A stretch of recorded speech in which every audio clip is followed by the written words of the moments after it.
All right, let's dive into the world of pokeweed. A plant, yeah, with a history as tangled as its vines, you could say. Exactly. I mean, it's found all over the eastern U.S., so... Chances are, yeah, our listeners have probably even seen it growing around. Oh, for sure. Maybe even in their own backyards. Right, but here's the thing about pokeweed. It's got this Oh, I know this. reputation, this Yeah. this mix of usefulness and danger and... That's what we're going to unpack. Unpack, yeah. How did something so toxic also end up as, like, a food and medicine? Well, to understand that, we really need to look at its history, its cultural significance, its place even in the ecosystem. Even the name pokeweed, it's kind of ominous, isn't it? It does have a bit of an edge to it. Yeah. And that might be a clue, actually. Okay. Because it likely comes from the Powhatan word, pocan, Okay. which means red or purple. Oh, interesting. And, that refers to those vibrant berries, Which we know are. the most striking feature. Yeah. Yeah, but also the most dangerous part, right? Exactly. Yeah. And, indigenous peoples, like the Powhatan, they were the first to really understand this plant, I think. Oh, definitely. They saw its potential, both good and bad. They even They knew. they even had these specific taboos around pokeweed. I've heard of those. Like, for example, some tribes believe that pregnant women Oh, wow. shouldn't go near it, Interesting. fearing that it could harm the unborn child. That shows a real respect for its power. It does, and I think it speaks to how they, Like it wasn't just a plant. they didn't just see it as a plant, right? Yeah. It was something to be approached carefully. Yeah. With knowledge, passed down. Through generations. Exactly. But then you have the European settlers arriving. Right. And I'm guessing they didn't have that same They didn't quite bring that same caution. level of respect. Well, they learned about pokeweed's uses from Native Americans. Yeah. They often missed the warnings, Overlooked them. They embraced it with this cure-all mentality. Like almost. Like they saw it as a blank slate, Yeah. for any ailment. So these two very different perspectives are just clashing. Yeah. Right? You have this deep respect for the plant's power, potential danger. On the one hand, I'm naive. Yeah, this naive enthusiasm. Yeah, that's a great way to put it, that contrast. Yeah. I think that really sets the stage for pokeweed's story. Because despite its potential benefits, Yeah. this plant is It's toxic. undeniably toxic, yeah. So let's talk about those toxins. Okay. What makes it so dangerous? Well, it's got this cocktail of toxic compounds, Really? and the highest concentration, you find it in those tempting berries, Of course, yeah. saponins, alkaloids, and one particularly potent one Yeah. called phytolacca toxin. Phytolacca toxin. So it just sounds, It sounds bad. it sounds like trouble. It is. Yeah. I mean, to give you an idea, imagine a venom like that of a cobra. Wow. Phytolacca toxin in large enough doses? It can disrupt your nervous system, Really? leading to paralysis, Wow. even death. No. It's that serious. Pokeweed isn't as immediately dangerous as a cobra bite, Okay. but it shows you the serious consequences of ingesting this plant without proper knowledge. So those berries, while beautiful, Yeah. stay away. Definitely not for snacking. What about the rest of the plant? The entire plant contains toxins, Oh, really? though the concentration varies, the roots and the leaves. Okay. They're less potent than the berries, but they can still cause problems. Nausea, vomiting, diarrhea, you name it. That's not a good time. Well, You mentioned earlier that children are especially vulnerable. especially vulnerable, yeah. Unfortunately, yeah, those bright berries, Attractive, yeah. they're attracted to kids, and even a small amount can cause serious problems Wow. for their developing systems. It's true. Nature's beauty, Yeah, it can mask real danger. it can. But here's where I get really interested. People ate this plant They did. intentionally. They cooked it and ate it. Yes. I'm horrified but intrigued. I bet. You're comparing this plant to a cobra, Right. and yet people saw it as food. They did, yeah. Ow. It's a fascinating case, really, Yeah. of resourcefulness, Yeah. but also a story that highlights the significance, Yeah. the cultural significance of food. You got to remember, pokeweed, Mm-hmm. abundant in the South. Right. And for some communities, especially in times of scarcity, Yeah. it became this reliable Well, source it's sustenance. of sustenance. Yeah, So food born out of necessity, in a way, yeah. but it became more than that, right? Yeah. It's tied to Cultural identity. cultural identity. Exactly, because you see, preparing poke salad, Poke salad. yeah, it's a tradition passed down, Wow. a skill, knowledge Connecting people. that connects people to their heritage, turning something potentially harmful Right. to something nourishing. But how do they make it safe? Well, the process is key, you know. Okay.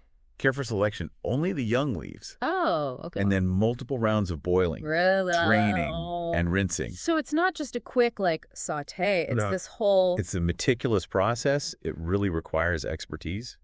But is it effective? That's a good question. That's a question Yeah. that's been debated for a long time, you know. Yeah. While the boiling does reduce the toxin levels Okay. significantly, there's no guarantee of complete safety. So there's still risk. Even experienced cooks Wow. who have been preparing poke salad for years, Yeah. they acknowledge that there's always a level of risk. So it's a dish with tradition and cultural significance. It is. But also one that... Comes with a gamble. Yeah, it makes you think about risk-taking in food culture. It does. It's a great point. Yeah. It shows that food, Mm-hmm. it isn't always just about what's safe or readily available. Right. It can be about identity, Yeah. connection to the land, and a willingness to embrace Risk. that risk. That's a whole other layer to the story of pokeweed, isn't it? It really is. It can be both sustenance Mm-hmm. and danger, all depending on How you approach it. how you approach it. Exactly. And that kind of sums up the whole conversation In a way, yeah. about pokeweed, because... We can't forget about its use in folk medicine. folk Yeah. medicine, right? Right. We were talking about how the European settlers viewed it as a cure-all, Mm-hmm.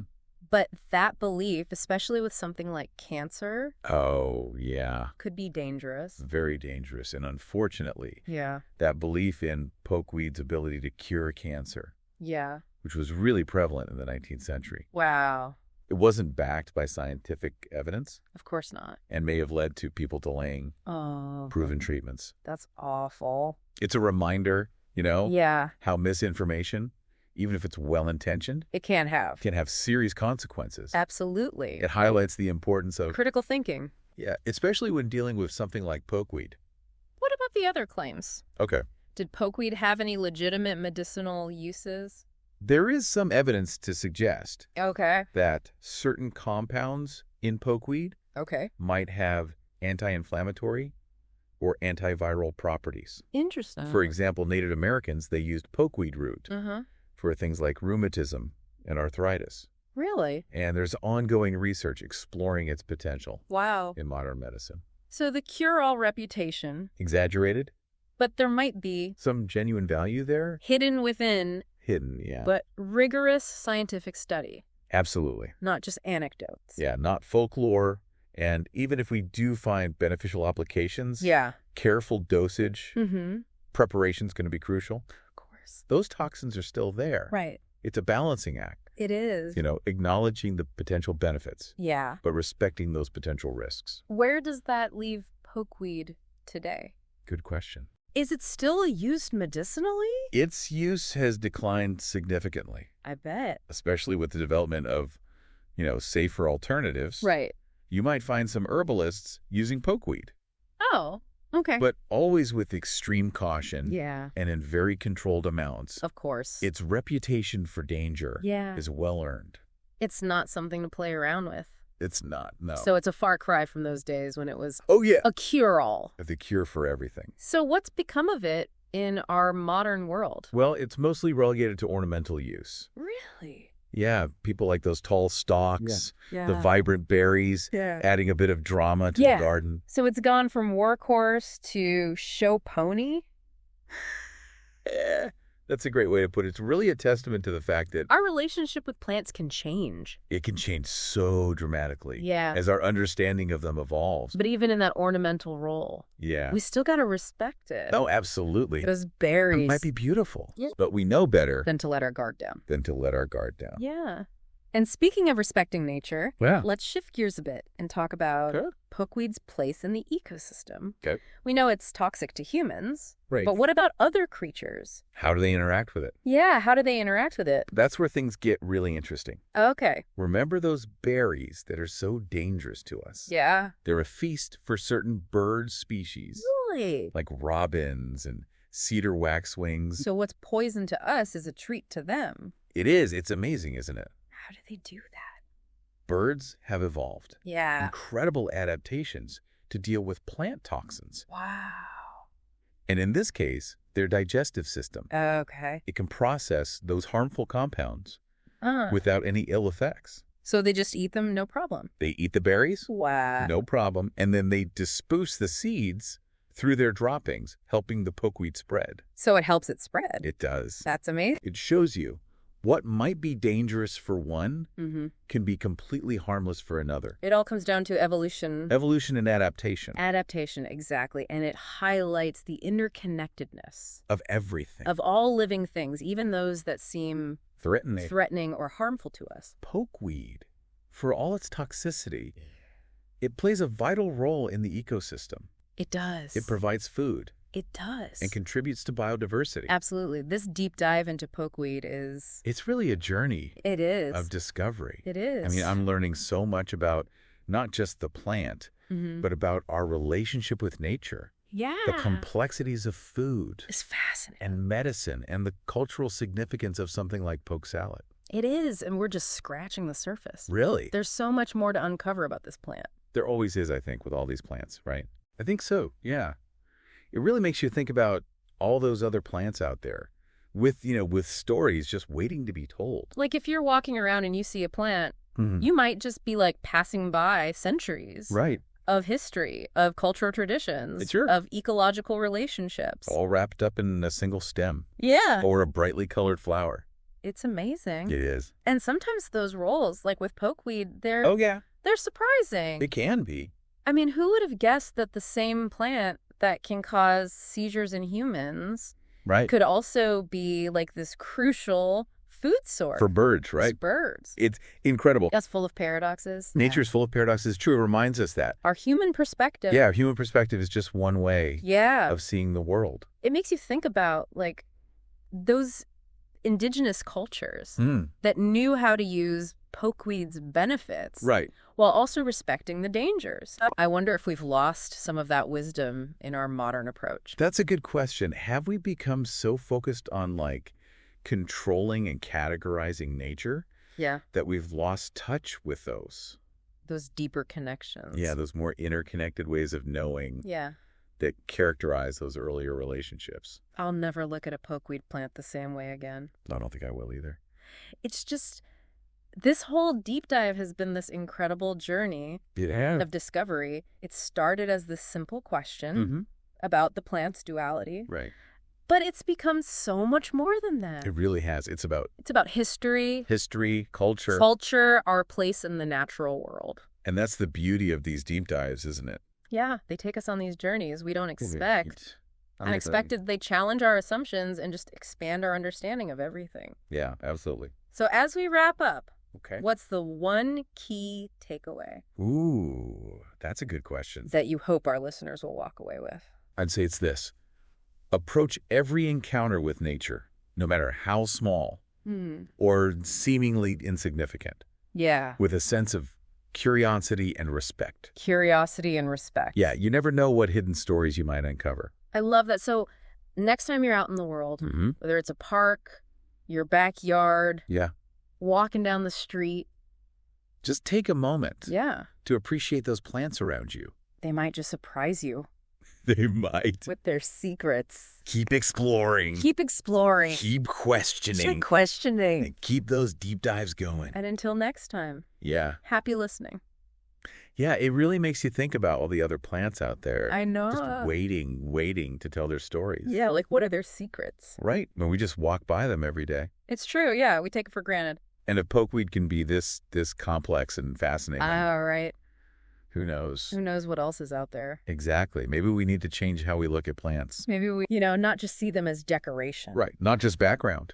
Yeah, they have so much to teach us, I think. They do. They have their own stories, their own wisdom. Like going back to what we were talking about, those indigenous cultures who really understood pokeweed. Right. They knew how to use it, but also how to respect it. Yeah, it's like they had this balance Right, a balance. that we've maybe lost a little bit. Yeah, I think so. In our modern world, we want to control everything, categorize it. Yeah, we lose that connection. That deeper connection. It's amazing, pokeweed. It's had me thinking all week. Me too. It's one of those plants that really gets under your skin. That's a good way to put it. This deep dive has been... It's been a journey from food to medicine to ecology. I feel like I've learned so much. I have too. And, Yeah. it's all connected, these different aspects of pokeweed. They are, and they all point to this deeper understanding of our relationship with nature. Exactly. And I hope that's what our listeners take away from this. I hope so, too, to approach nature with curiosity. Yeah. With respect. Yeah, and maybe a little bit of that. A healthy dose of caution. Caution, yes, exactly. Especially with pokeweed. Pokeweed, yeah. But with a willingness to learn. And to be surprised. Absolutely, because nature's always got something new to teach us. Well said. Well, on that note, I think it's time to wrap up our deep dive into pokeweed. It has been a fascinating one. It really has. So to all our listeners out there, keep exploring. Keep exploring. Keep those deep dives going. And until next time, happy listening.